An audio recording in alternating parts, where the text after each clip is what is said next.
So guys मैं जानती हूँ आप लोग सब बहुत ही ज्यादा दुखी हो ये न्यूज जान के कि न्यू सिलेबस में अब आपको कन्वर्ट करना पड़ेगा मैंडेटरीली। बट यार मैं इसका एक सोल्यूशन आप लोग के पास लेके आई हूँ, बहुत ही बेहतर सोल्यूशन है। सो मैंने सोचा कि मैं आपको गाइड करूँ, इससे अच्छा मैं एक एक्सपर्ट से इस क्वेश्चन का आंसर आपको बताती हूँ। एंड यस, ये जो पॉडकास्ट आज मैंने शूट किया है that is going to be so useful for you, because ये शूट हुआ है with the founder of Unique Global Education professor Ashish Parekh sir, जिनको 20+ इयर्स एक्सपीरियंस है कोचिंग और फाइनेंस में। तो उन्होंने बहुत ही डीप इंसाइट्स दिया है एंड बहुत ही अच्छे से बताया है कि अभी आपको आगे कैसे प्रोसीड करना है, कौन से फील्ड में जाना है, क्या चीजें करनी है क्या नहीं करनी है। सो इस पॉडकास्ट को एंड तक देखना ताकि आपको समझे कि अभी आपको क्या करना चाहिए। So yes friends, welcome back to my channel, this is Sneha Patel and let's start the video. So sir, first of all thank you so much for giving your valuable time.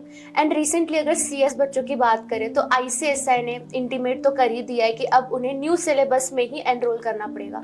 काफ़ी सारे ओल्ड सिलेबस के बच्चों के मेरे को DM आ रहे हैं कि now they don't want to do this course, they are not happy with it. आप उनको क्या गाइड करना चाहते हो? आई थिंक नेहा, ये जो क्वेश्चन है ना, ये आज से नहीं है। हमारा जो सीएस सर्टिफिकेशन है, it has been started since 1980 और 1979 से स्टार्ट हुआ है क्या? करेक्ट। तब से ये क्वेश्चंस हैं कि अगर हम कोई रीजन की वजह से सीएस क्लियर नहीं कर पाते हैं तो हमें क्या करना चाहिए। सी, सबसे पहले मैं thank you Neha, for inviting me for this podcast. And आपका नाम बहुत सुना है मैंने और आप बहुत अच्छा कर रहे हो स्टूडेंट्स कम्युनिटी में, मतलब जो हिसाब से आप नॉलेज स्प्रेड कर रहे हो और लोगों में एक आई थिंक मैंने ये देखा है कि young generation, this Gen Z generation, they really need some direction, some motivation.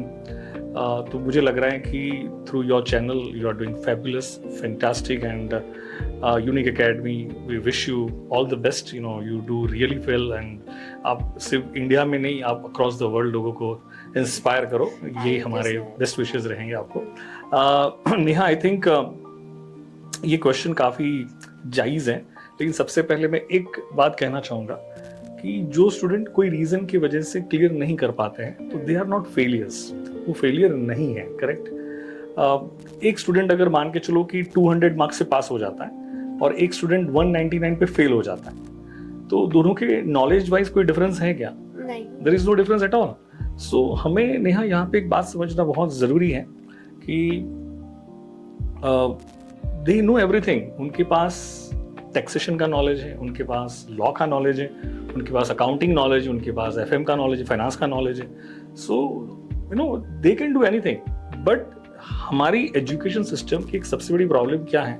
There is a huge mismatch between academic world and the practical world. मतलब एकेडमिक वर्ल्ड में वो सारी चीजें नहीं सिखाई जाती हैं जो प्रैक्टिकल वर्ल्ड में काम में आती हैं, जिसके बेस पे आपको जॉब मिल सकती है।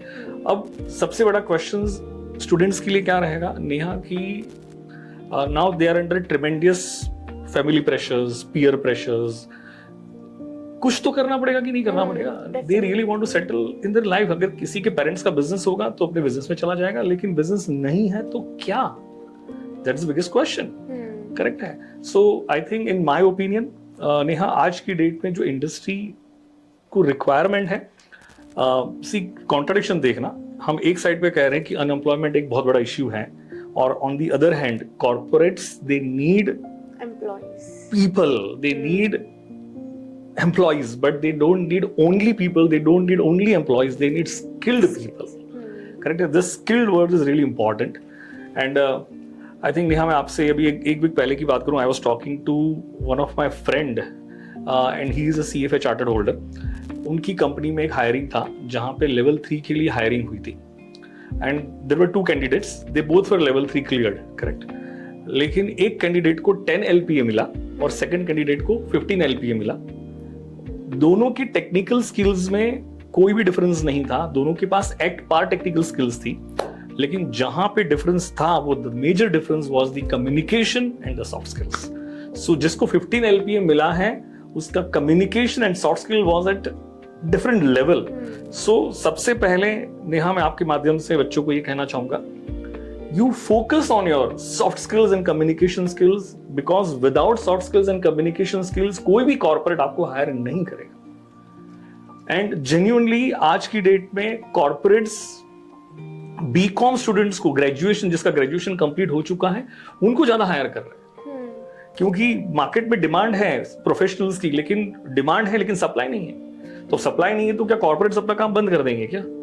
दे रियली नीड पीपल, बट उसके लिए no doubt you need many other skills, you have to skill wise अपने आप को अपग्रेड करना होगा, अपस्किल करना होगा। उसके लिए एक्सेल है, एडवांस एक्सेल है, पावर बीआई है, there are many other tools, correct? You have to groom yourself, but the most important tool and the most important is the communication and soft skill. Please focus on this skill. Believe me or not, you'll be employable. So, अगर मैं इसको sum up करूँ तो आप ऐसा कहना चाह रहे हो कि भले आप क्लियर नहीं कर पाए हो, but focus on this skills. Yes.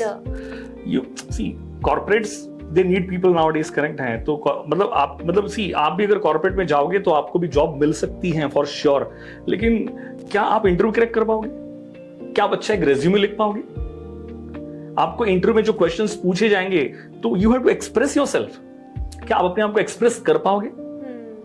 I think आज अगर आप नेहा को इंस्पिरेशन मानते हो, आइडियल मानते हो, तो आज इसका सबसे बड़ा रीजन है कि शी इज एक्सप्रेसिंग हरसेल्फ. वो आप तक बातों को पहुंचाने की कोशिश कर रही है और वो चीज आपको अच्छी लगती है, तब जाके मतलब आज she is very popular amongst the, I think your fraternity, students fraternity. तो I think नेहा, मुझे लग रहा है कि we have to train them. हमें उनको ट्रेन करना चाहिए, उनको खुद से भी ट्रेन होना चाहिए. And I personally believe कि you should work on communication and soft skills.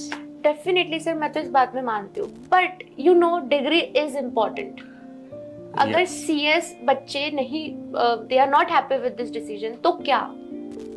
See, I think मैं समझ सकता हूँ कि professional courses are not that easy, correct? मतलब आपने कोई रीजन की वजह से कोर्स को ज्वाइन तो किया था, लेकिन भले आज आप कोई रीजन की वजह से नहीं क्लियर कर पाए हो, तो सबसे पहले वो जो फेलियर वाला जो स्टैम्प है ना दिमाग में, वो जो कहीं आप प्रेशर लेके चल रहे हो, पहले उसको खत्म कर दो, करेक्ट है? Second, there are many diplomas. मतलब आपके पास लॉ का नॉलेज है तो there are many diplomas, certification courses हैं. तो मैं आपसे कहीं ना कहीं आपको एक इंसिस्ट करूंगा कि ये पॉडकास्ट के बाद आप जब भी आपको वक्त मिले तो वो क्या क्या डिप्लोमास हो सकते हैं जिनसे स्टूडेंट्स को एक शॉर्ट टर्म में वो डिप्लोमा करके वो जॉब मिल सकती है.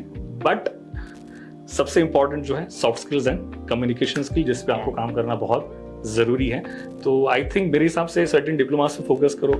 Apart from that, if you ask me, then I can definitely say MBA finance. Correct. So CS के साथ मतलब see, we've been running this academy. I started this academy I think 15 years back, and I started with only 4 students. And today we are catering pan India, and I think ये बच्चों का ही प्यार है कि, और हम आज हर साल 10,000 से ज्यादा बच्चों को पढ़ा रहे हैं.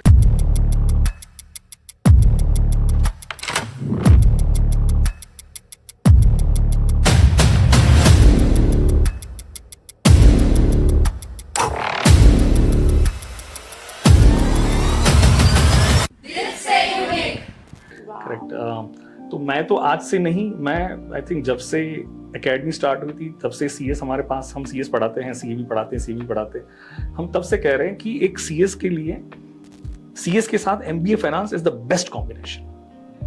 Why is the best combination, ये समझना जरूरी है. Number 1, CS is about compliance, correct? About law. तो आपके पास कंप्लायंस का भी नॉलेज है, लॉ का भी नॉलेज है, and on the other and अगर आपके पास फाइनेंस का नॉलेज होता है तो इट्स चेरी ऑन केक. कहीं मतलब आप एम्प्लॉयर का देखने का नजरिया चेंज हो जाता है. मतलब आप जब किसी कंपनी में जॉब करने जाओ, आपको तो ज्यादा पता होगा नहीं, क्योंकि आपने कहीं ना कहीं कॉर्पोरेट्स पे काम किया है. तो जब आप कॉर्पोरेट्स पे काम करने जाओगे तो आपको एक अलग नजरिए से देखा जाता है कि ये बंदा फाइनेंस का भी बंदा है, ये बंदा लॉ वाला बंदा भी है. तो डेफिनेटली जो पैकेज एक CS को मिलता है, तो CS प्लस MBA फाइनेंस के कॉम्बिनेशन के बाद ये पैकेज डेफिनेटली आपको अच्छा मिल सकता है. बिल्कुल, I totally agree on this. But sir क्या होता है, मतलब काफी सारे फैमिलीज ऐसे जो MBA की फीस अफोर्ड ही नहीं कर सकते. लाइक आप देखो Tier 1 कॉलेज 10-15 लाख फीस. आई थिंक नेहा, ये बहुत अच्छा क्वेश्चन आपने पूछा है कि अफोर्डेबिलिटी की बात से मैं पहले एक बार क्लियर करना चाहूँ, MBA फाइनेंस आप कौन सी कॉलेज से करते हो, दैट मैटर्स अ लॉट. हमारे इंडिया में there are 3 categories of MBA colleges, Tier 1, Tier 2 and Tier 3 college. Tier 1 college में IIM अहमदाबाद है, करेक्ट है, फिर हार्वर्ड है, ये सब कॉलेजेस आ जाती हैं। अब नेहा, सबसे पहले तो IIM अहमदाबाद जैसी MBA कॉलेज में एंट्री मिलना ही बहुत डिफिकल्ट है। मतलब creamiest of the cream crowd can get into it. और चलो मान के चलो एक बार के लिए आपको एंट्री मिल भी गई, 35 to 40 lakhs for 2 years, very expensive, correct. Tier 2 college, talk about Symbiosis in Pune, तो इसे टीयर 2 कॉलेज कैटेगरी में आते हैं। यहाँ पर भी 20-24 lakh rupees for 2 years of MBA finance. Well, it's expensive. अगर आप अफोर्ड कर सकते हो फाइनेंशियली तो सिम्बायोसिस जैसी कॉलेज से, ऐसी बहुत सारी टीयर 2 कॉलेज हैं, वहां से अगर आप MBA करते हो कोई इश्यूज नहीं, कोई प्रॉब्लम नहीं है। But there are tier 3 colleges also. अब ये टीयर 3 कॉलेज ऐसी कॉलेज है जिसका नाम भी कभी आपने नहीं सुना है, फिर भी वहां पर भी 10 से 12 लाख का खर्चा तो इजीली हो जाता है। और सर आप टीयर 3 बोल रहे हो, मैंने कई लाइक सुना था रिसेंटली कि काफी सारे टीयर 3 कॉलेजेस बंद हो गए हैं। हाँ, एक स्टैटिस्टिक्स हैं, एक आई थिंक महाराष्ट्र में एक लीडिंग मराठी न्यूज़पेपर है जिसमें एक आर्टिकल आया था, अप्रॉक्सीमेटली 120 टीयर 3 MBA कॉलेजेस बंद हो चुके हैं 2024 में। प्रॉब्लम क्या होता है कि वो लोग फीस तो कलेक्ट कर लेते हैं लेकिन एम्प्लॉयबिलिटी नहीं दे पाते हैं, और MBA का सबसे बड़ा जो रोल आता है वो एम्प्लॉयबिलिटी में आता है। तो if you are pursuing from tier 1 and tier 2 college, thumbs up. If you really want to go out of India and you pursue, अगर आप फाइनेंशियली अफोर्ड कर सकते हो, आप आउट ऑफ इंडिया जाके MBA परस्यू करो। बट सर देखो, tier 3 की भी फीस तो अराउंड 5-10 lakhs, तो कुछ और अल्टरनेटिव जो कम रीजनेबल फीस में भी कुछ कोर्स हो जाए बच्चों का। नेहा, आपने ये पॉडकास्ट लिया है, लेकिन अभी मैं कुछ बोलूंगा तो बच्चों को ऐसा लगेगा कि सर आके यहाँ पे मार्केटिंग कर रहे हैं। नहीं, ये मैंने सर को अप्रोच करा है कि पॉडकास्ट करें डेफिनेटली फॉर स्टूडेंट्स। तो मुझे नहीं, देयर आर डेफिनेटली, आप जैसा एज यू मेंशन कि MBA फाइनेंस अगर टीयर 3 कॉलेज से नहीं करना है तो there are many certifications like CMA US, CFA US, ACCA UK, FRM, ऐसे बहुत सारे सर्टिफिकेशंस हैं। इनकी फीस ठीक है? वेल, आई थिंक मैं अगर कंपेयर करूं तो MBA टीयर 3 कॉलेज से भी काफी कम है, करेक्ट है। तो नो डाउट, मतलब ये हमारे CS जितना ये भी नहीं है कि मतलब ये कहूँ कि फीस इतनी भी कम नहीं है, लेकिन एक रीजनेबल लेवल पे है। और आज पॉइंट नेहा इस बात का नहीं है कि फीस क्या है, करेक्ट है। आज पॉइंट इस बात का है कि दे आर सफरिंग फ्रॉम, मतलब एक पेन है कि भाई कैसे हम हमारे करियर को सेटल करें। अब जिनके पिताजी का अपना बिजनेस है उनको तो कोई प्रॉब्लम नहीं है, तो वो तो बिजनेस सेटल हो जाएंगे। मान के जो जिसके पास कोई एक्स्ट्रा करिकुलर स्किल्स हैं, जैसे कि सिंगिंग है, डांसिंग है, या क्रिकेट खेल सकता है, कोई स्पोर्ट्स एक्टिविटी कर सकता है, तो वहां पे सेटल हो जाएगा। लेकिन कितने परसेंट, वो परसेंटेज क्या रहेगा, तो बाकी के जो लोग हैं वो क्या करेंगे। तो we got to do something with this, and I really insist that you go for this kind of certification जो काफी पॉपुलर है नाउअडेज, एंड जिसकी एक्सेप्टेबिलिटी इंडिया में तो है ही, मतलब इंडिया में तो उसकी डिमांड बहुत ज़्यादा है। लेकिन apart from that, if you really want to settle yourself, I always say India is an aspirational country. जब मैं ये सेंटेंस कहता हूँ ना, तो मेरे वेबिनार में ऑलवेज कहता हूँ मैं कि हमारा जो मेजॉरिटी पॉपुलेशन है, या तो वो लोअर मिडिल क्लास को या मिडिल क्लास को बिलोंग करता है। तो यहाँ पे इन लोगों में ऐसा कुछ कर दिखाने की चाह होती है कि I really want to settle in my life, I want to do something different, मुझे मेरे करियर में सेट होना है, मुझे भी एक लेविश लाइफस्टाइल मतलब कर जानी है। And I think you can see it from Neha, correct, the way she inspires you, in the way आज वो अपनी लाइफस्टाइल को एक लेवल पे लेके गई और वहाँ से वो अपने आप को मेंटेन कर रही है। तो I think she is an inspiration for you guys, and in my opinion right now foreign certifications are booming, इनकी डिमांड बहुत ज़्यादा है। एंड तो नेहा, आप आपके मतलब आपके चैनल के थ्रू आप उनको डेफिनेटली गाइड कर सकते हो इन सर्टिफिकेशन। बिल्कुल, मुझे ये क्वेश्चन था सर आपसे कि अभी मार्केट में ना जहाँ देखो वहाँ USA CMA, USA CS, मतलब CFA, ACCA, like where is this trend going? See, you know, I think trend is changing for sure. मैं आपको एक बात कह दूं, आज अगर मैं 5-7 साल पहले की बात करूं, आप अगर बात करें तो जनरली 12th कॉमर्स के बाद स्टूडेंट्स क्या करते हैं, CA करता है, CS करता है, या CA में करता है, करेक्ट है। लेकिन nowadays after 12th students are talking about CMA US, CFA US, ACCA। उसकी रीजंस हैं। नंबर 1, इन एग्जामिनेशन में फ्लेक्सिबिलिटी बहुत है। मेजॉरिटी एग्जाम्स जो हैं वो MCQs बेस्ड हैं, वो भी विदाउट नेगेटिव मार्किंग्स। सेकंड, इसकी एक्सेप्टेबिलिटी ग्लोबल है। एंड सबसे मेन रीजन जो है वो आप भी एग्रीड करोगे, स्टूडेंट्स भी एग्रीड करेंगे, वो है आउटसोर्सिंग। अब ये आउटसोर्सिंग क्या होता है समझते हैं कि जैसे कि ये आईफोन है तो एप्पल अपना आईफोन खुद मैन्युफैक्चर नहीं करती है, वो सिर्फ डिज़ाइन करती है, मार्केटिंग करती है, बाकी मैन्युफैक्चरिंग वो आउटसोर्स कराती है। उसी तरह से फॉरेन कंट्रीज से हमारी कंट्री में फाइनेंस का, मैनेजमेंट अकाउंटिंग का काम आउटसोर्स हो रहा है और पूरी दुनिया के लिए India is the preferred destination. Approximately only from US every year $66 billion of finance and accounting work outsource हो रहा है every year and this industry is growing at 9% CAGR। ये मैं सिर्फ एक यूएस का डेटा दे रहा हूँ आपको। मतलब ये आउटसोर्सिंग की वजह से आज हमारी कंट्री में फाइनेंस की और मैनेजमेंट अकाउंटिंग की डिमांड बहुत बढ़ चुकी है। और एक कॉमन सेंस लगाते हैं, मान के चलो कि कोई यूएस की कंपनी जिसने अपना काम यहाँ पे आउटसोर्स किया है, करेक्ट है, तो वो अपने काम के लिए किसको प्रेफर करेगी, इंडियन सर्टिफिकेशन को कि यूएस के सर्टिफिकेशन को? तो उसमें यूएस सीए में काफ़ी पॉपुलर सर्टिफिकेशन है, very short duration 6 to 9 months में कंप्लीट कर सकते हैं। एक सीएफए यूएस भी है, वेरी पॉपुलर सर्टिफिकेशंस। और सेम कैंडिडेट की you see these certifications are, उसकी एग्जाम्स जो होती है ना वो अक्रॉस द वर्ल्ड वो सेम एग्जाम्स है, चाहे आप एग्जाम्स इंडिया से दे रहे हो, सिंगापुर से दे रहे हो, चाइना से दे रहे हो, यूएस से दे रहे हो, यूके से दे रहे हो, स्विट्जरलैंड से दे रहे हो, कहीं से भी दे रहे हो, इट्स द सेम सर्टिफिकेशंस। मतलब वो सर्टिफिकेशंस और ऐसे बहुत कम सर्टिफिकेशंस हैं जो आप इंडिया में बैठे बैठे परस्यू कर सकते हो और जिसकी वैल्यू आपको ग्लोबल मिलती है, करेक्ट है। तो और यूएस मतलब फॉरेन कंट्रीज के लिए क्या हो जाता है कि अगर यूएस में किसी अगर सीएफए को हायर करना है तो वहां पे उनको अप्रोक्सीमेटली $2 लाख, मतलब approximately it comes around 1.5 CR 1.2 CR, मतलब 2 करोड़ रुपया इंडियन करेंसी में जाता है। और वही सीएफए को अगर यहाँ पे हायर करते हैं तो 15 से 20 लाख में वो सीएफए यहाँ पे हायर हो जाता है। तो उनके लिए कोई भी एंगल से outsourcing is the best thing, क्योंकि उनको वही स्किल्ड लेबर सस्ते प्राइस पे इंडिया में मिल जाते हैं। तो this is one of the reason कि why nowadays all of them are listening about CFA US, ACCA, CMA US, FRM। इसीलिए फॉरेन सर्टिफिकेशन आउटसोर्सिंग की वजह से बहुत ज्यादा पॉपुलर हो रहे हैं। Got it। अब मेरे को समझ, like I was literally very confused कि हो क्या रहा है ये सब। एंड अगेन एक और पॉइंट अगर मैं ऐड करूं तो India is fastest growing economy across the world.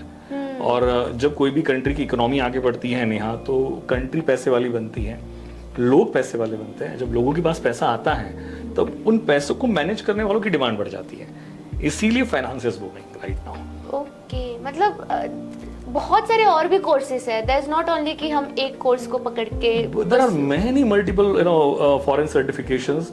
और आज जितने भी इंस्टीट्यूट हैं, फॉरेन इंस्टीट्यूट हैं, India is the biggest market for them and India is growing like anything. So मैं आपके चैनल के माध्यम से आपके द्वारा डेफिनेटली बच्चों को कहना चाहूँगा कि surely you can pursue this kind of certification and there is दोस्तों objective to market about the same या उसकी मार्केटिंग करना, ऐसा कोई भी पर्पज नहीं था। But I think Neha, this is what they can do, and please don't consider yourself as failure, correct?